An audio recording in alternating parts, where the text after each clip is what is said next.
Before the first light touches the mountains, a man stands alone. Barefoot, silent, unmoving. His sword is still sheathed, because the real battle has not yet begun.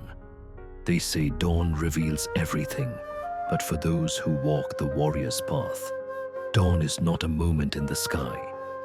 It is a moment within. This is the story of one such warrior, torn between mastery and ego, courage and fear, silence and noise. A disciple of Miyamoto Musashi, the greatest swordsman who ever lived. Yet his truest lessons had little to do with killing, and everything to do with conquering the self. In the shadow of steel and the stillness of dawn, he would learn that discipline is the blade that cuts illusion, that silence is the true voice of strength, and that before you can conquer the world, you must first conquer yourself. Chapter 1. The Weight of Noise. The village awoke before the sun. Blacksmiths hammered, roosters screamed, merchants argued. The world was alive, and yet it was deaf.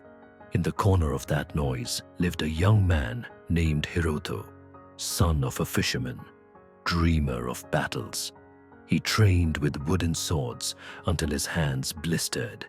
He wanted strength, fame, the kind of power that made others bow. But behind every strike was a question he couldn't silence. When will I be enough? That question was the first sound of his downfall. One evening, word spread that Miyamoto Musashi, the undefeated swordsman, was passing through the valley. Hiroto ran to him, bowing low, desperate to be accepted as his apprentice. Musashi's eyes were calm, almost empty. He looked through Hiroto, not at him. "You seek mastery," he said softly, "then sweep the dojo floor." Hiroto blinked. "Sweep? I came to learn the sword." Master Musashi didn't answer. He simply turned away, and so began Hiroto's first lesson. In silence, the dojo sat on the edge of a forest where the sound of wind whispered against bamboo. For days, Hiroto swept the same floor, dust rising, thoughts screaming. He kept glancing at Musashi, hoping for instruction, a form, a stance, anything. But Musashi only meditated, eyes closed, as if time itself bowed before his stillness. The boy's frustration grew. Every sweep felt like an insult. Every moment of quiet felt heavier. His mind was louder than any battlefield. He started counting his breaths to escape the noise. 1, 2. But thoughts slipped in. Old arguments, fears, desires, dreams. He cursed under his breath. How can silence be this loud? Musashi finally spoke. "Because you mistake noise for life," he said. "You carry the world inside you, even when you think you've left it behind." He rose and walked toward Hiroto, his presence calm yet commanding. "Discipline begins not with action," Musashi said, "but with awareness. When you cannot control your thoughts, you cannot control your sword." That night, Hiroto lay awake, hearing every creak, every insect, every whisper of the wind. It was unbearable, but slowly, something began to change.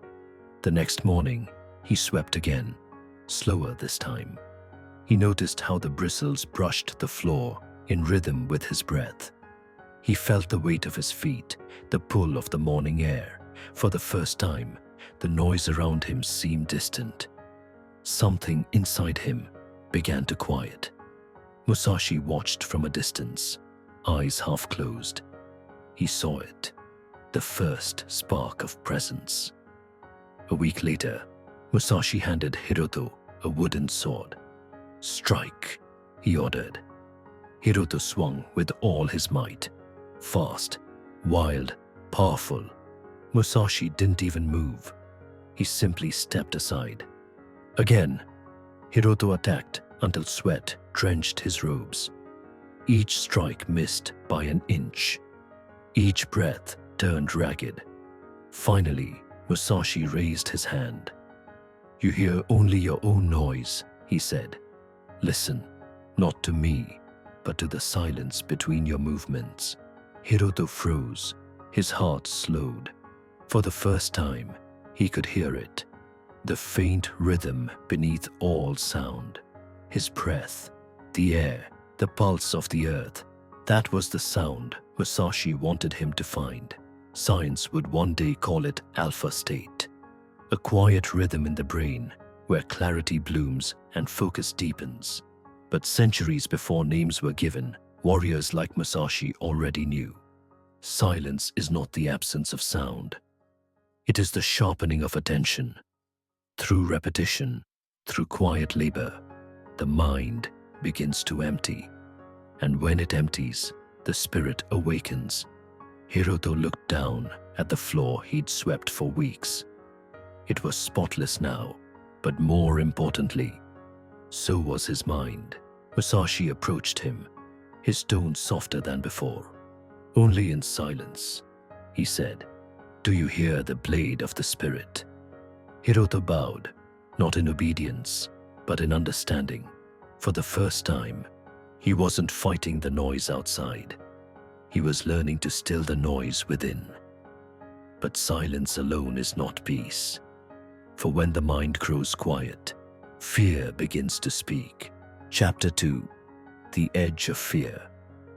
The following dawn, Musashi led Hiroto beyond the village, past the forests, past the rivers, into the bones of the mountain. The air grew colder. The path narrowed until only one man could walk at a time. "Where are we going, master?" Hiroto asked. Musashi did not answer.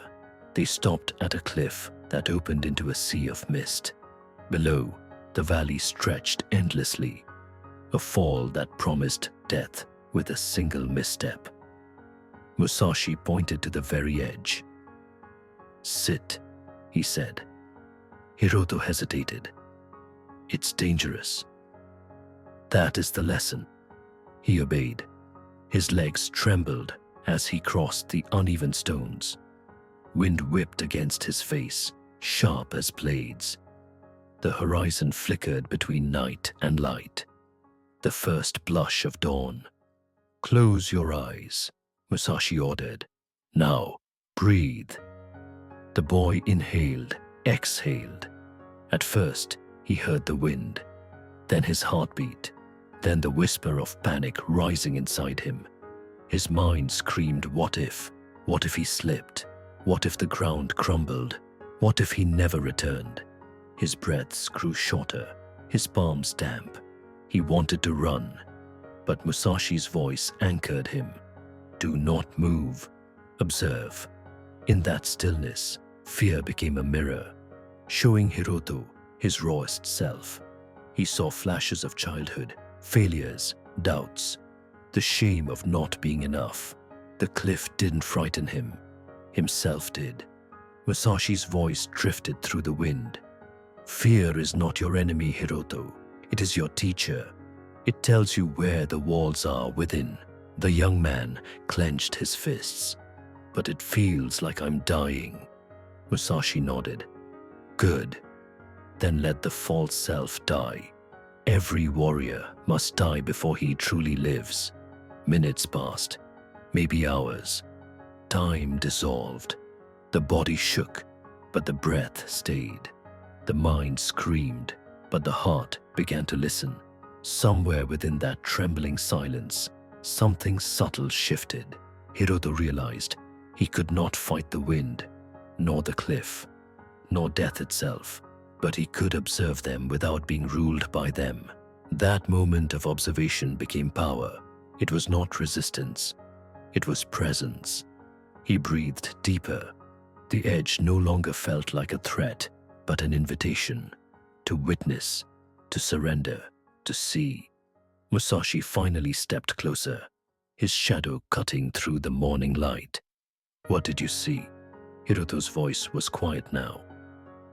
I saw fear, and it was just me. Musashi smiled faintly. Then you have seen truth. He knelt beside the boy, eyes reflecting the dawn. The untrained mind believes fear means stop. The trained mind understands fear means look deeper. The warrior sees fear not as a wall, but as a doorway. He picked up a small stone and tossed it from the cliff. They watched it vanish into fog. That stone does not fear falling. It obeys the path given to it. So must you from the summit. The world began to brighten. The first sunlight struck the valley below, scattering gold over rivers and rice fields. Hiroto opened his eyes. The wind no longer felt violent. It felt alive. Every gust that once pushed him back now carried a strange rhythm, like breath from the mountain itself. He realized fear never disappears, but when faced in silence, it transforms from enemy to guide, from chaos to compass. Modern minds might call it exposure therapy, the rewiring of the amygdala through repeated stillness. But Musashi's wisdom carried the same principle. Centuries before psychology found the words. To master fear, you must sit in its presence until it grows tired of haunting you. When they descended the mountain, Hiroto's steps were slower, firmer. He looked back at the cliff once more, bowing deeply. He did not know it then, but a part of him had been left behind. The part that trembled at uncertainty. And what returned down that mountain was not the same boy. That night, Musashi said only one thing before extinguishing the lanterns. Now that you have seen fear, it is time to face the reflection behind it. For fear guards the gate, but beyond that gate waits something far more dangerous. The ego. Chapter 3. The mirror of ego. Weeks passed. The mountain's silence still lingered inside Hiroto like a quiet river. But with every passing day, a new sound began to grow. Subtle at first, then louder. The sound of pride. He trained from dawn to dusk. His strikes grew sharper, his movements quicker. He started winning every spar in the dojo. Villagers began whispering about Musashi's new prodigy, and like a seed watered by attention, Hiroto's ego began to bloom. He told himself it was confidence, but it was not. It was hunger wearing the mask of mastery. One morning, a wandering swordsman arrived at the dojo. He had heard of the young student's skill and challenged him to a duel. Musashi said nothing, only gestured for Hiroto to accept. The courtyard filled with onlookers. Sunlight glinted off steel. Hiroto's heart pounded, not with fear this time, but with the thrill of being seen. When the swords crossed, his training took over. Every movement was precise, every strike clean. In less than a minute, the challenger fell to his knees. The crowd gasped. Hiroto smirked. He bowed shallowly, not to honor, but to display victory. Musashi's face, however, remained unreadable. That evening, while the village celebrated, Hiroto approached his master, with pride swelling in his chest. Did you see me, master? I defeated him cleanly. I felt unstoppable. Musashi looked at him quietly for a long moment. Then he handed Hiroto a broken wooden sword. Fight me, he said. Hiroto frowned. With this? Yes, Musashi replied. Show me your strength. They faced each other under the moonlight. The night was silent except for the sound of cicadas. Hiroto rushed forward, confidence burning, but Musashi did not move. He simply stepped aside, the same way he had weeks ago, and struck once, gently, across Hiroto's chest. The boy fell backward.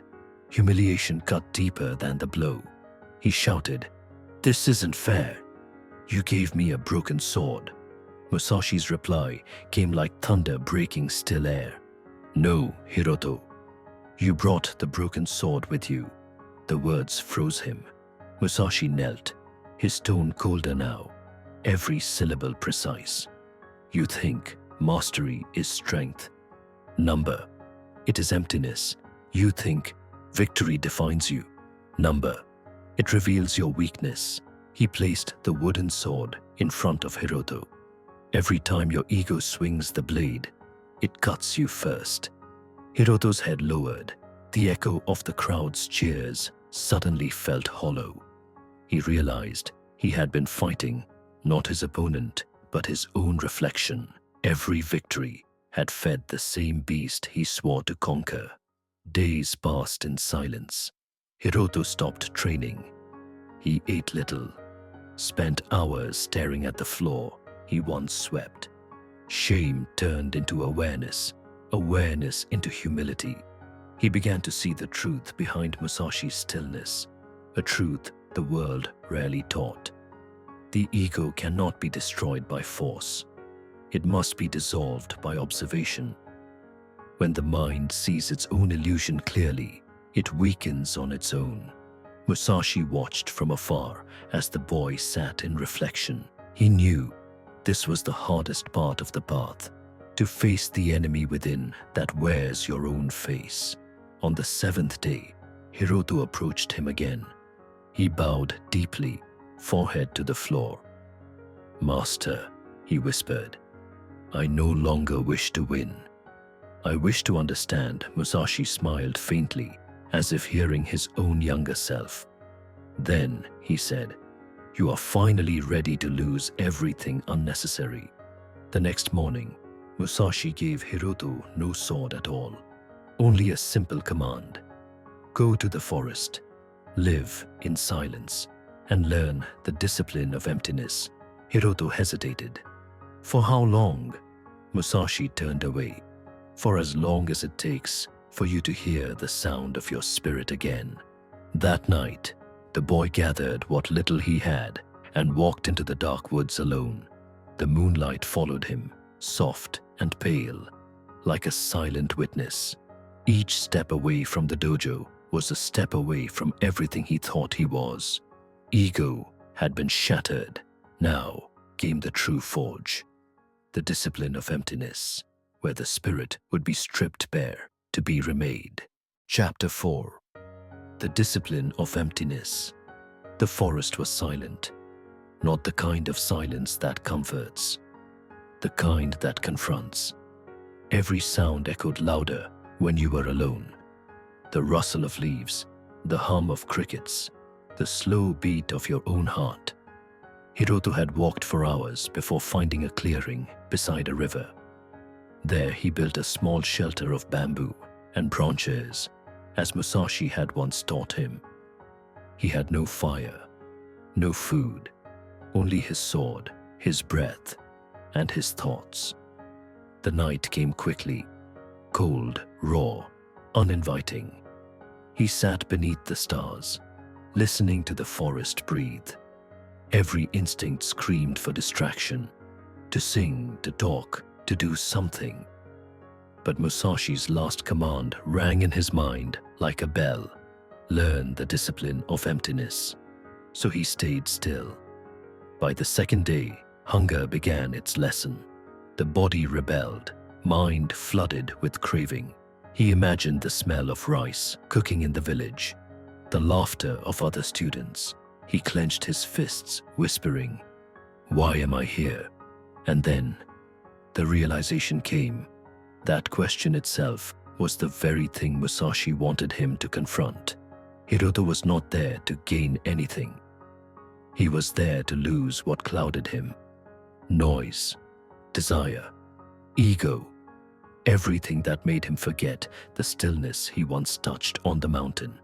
As the days turned to nights, and back again, his body grew weaker, but his awareness grew sharp. He began to move slowly, deliberately. Each step had intention.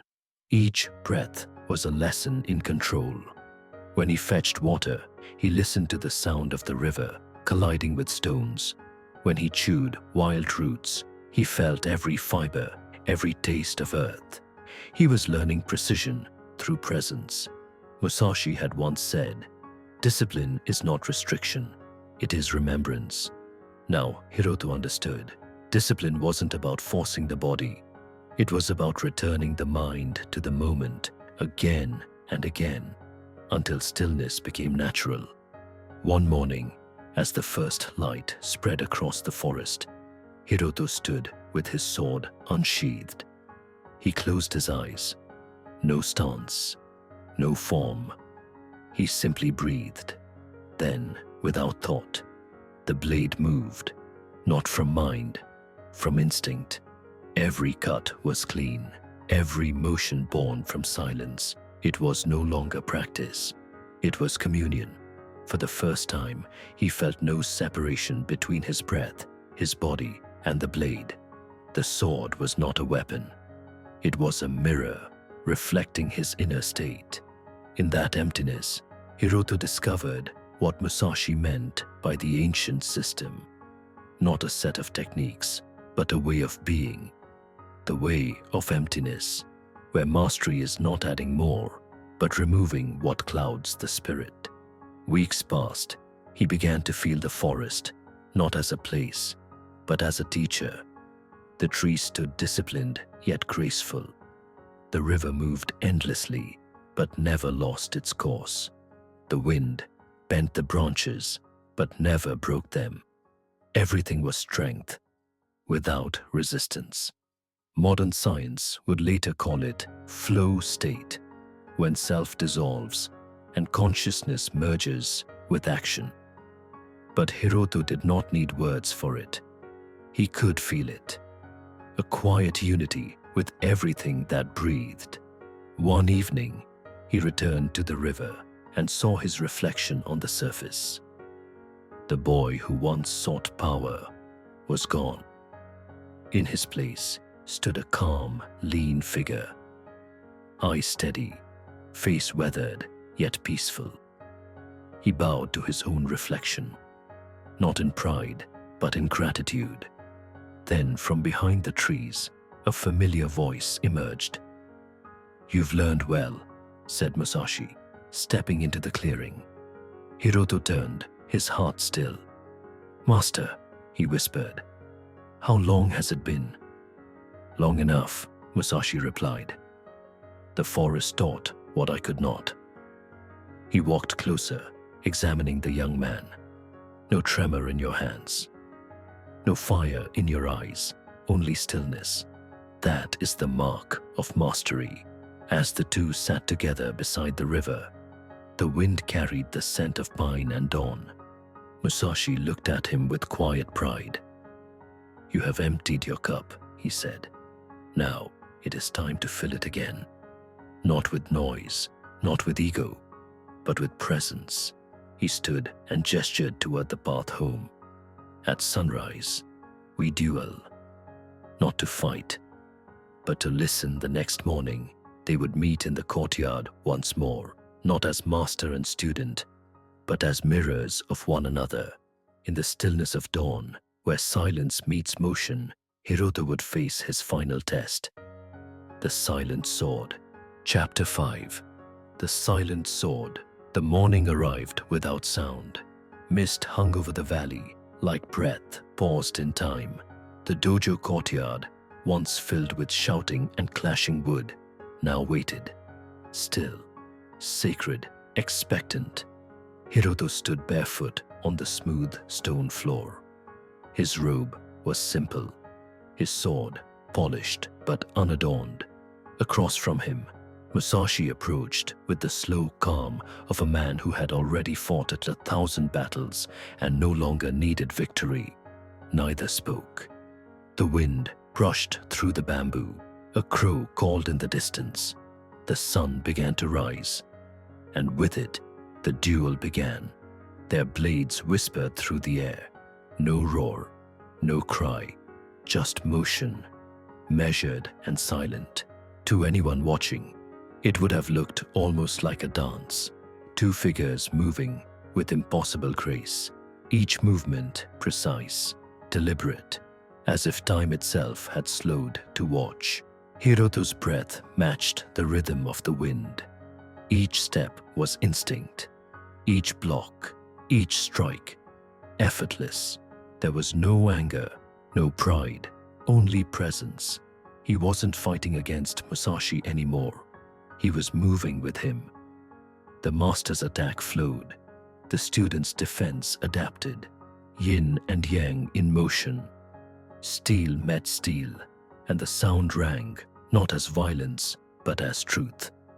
Musashi's eyes never left Hiroto's. They were calm, steady, watching. Then, without warning, Musashi advanced, faster, sharper, like lightning breaking still skies. Hiroto's body reacted before his mind did, parrying, stepping, countering, not from thought, but from the deep silence within. And then, it happened. Hiroto disarmed Musashi. The old master's blade fell softly to the ground. The boy froze, sword poised near Musashi's shoulder. Time seemed to stop. Musashi looked at the blade, then at the young man holding it. A smile, faint and wise, spread across his face.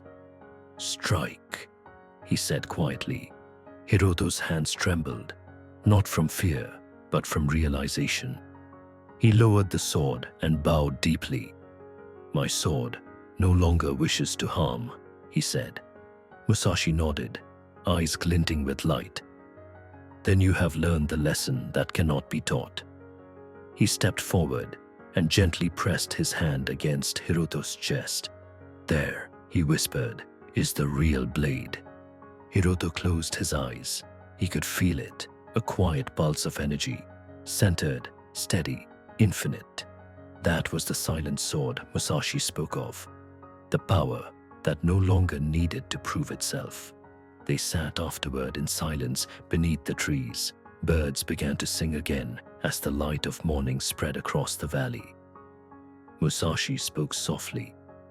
"When I was young, I thought mastery meant conquering others. But in time, I learned. Every duel was only against myself. When I silenced my fears, my blade grew sharper. When I silenced my ego, my strikes grew true. And when I silenced even victory itself, I realized the sword had never been my weapon. It had been my teacher." He looked at Hiroto, eyes heavy with a lifetime of understanding. "Now you carry that silence. Protect it. The world will try to fill it again, with praise, with noise, with the endless chase for meaning. Guard your stillness as you would guard your life." Hiroto bowed deeply. "Master, how will I know when I've gone astray?" Musashi smiled faintly. "When you begin to speak too much of what you've learned." They both laughed, quietly, honestly. The wind passed through the courtyard again, lifting a few fallen leaves into the air. In that moment, Hiroto realized this silence was not emptiness. It was fullness, the fullness of peace, of presence, of being. Modern thinkers might call it integration, the merging of conscious and unconscious mind, the state where thought and action become one. But Musashi's words captured it with greater simplicity. When the sword moves without hesitation, the spirit has already won. The duel was over, but the lesson would echo long after the sound of steel had faded. Hiroto sheathed his sword. The motion was slow, deliberate, complete.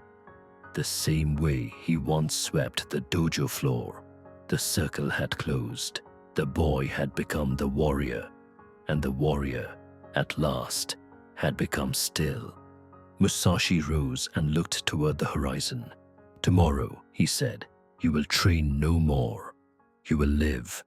But before Hiroto could truly live, he had one final dawn to face.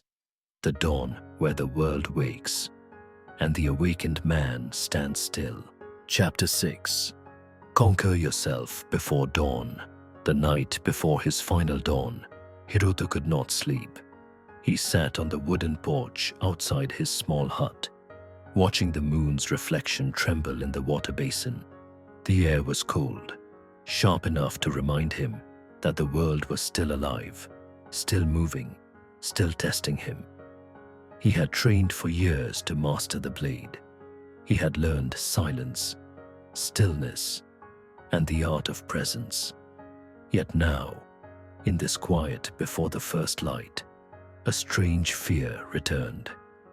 Not the fear of battle, but of being. Musashi's words echoed in his mind. When the noise returns, protect your silence.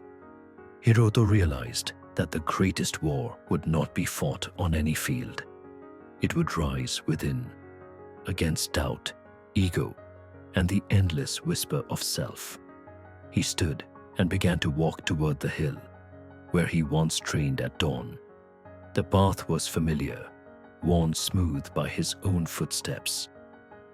Each step sounded like a memory. The strikes, the sweat, the discipline that once bound him.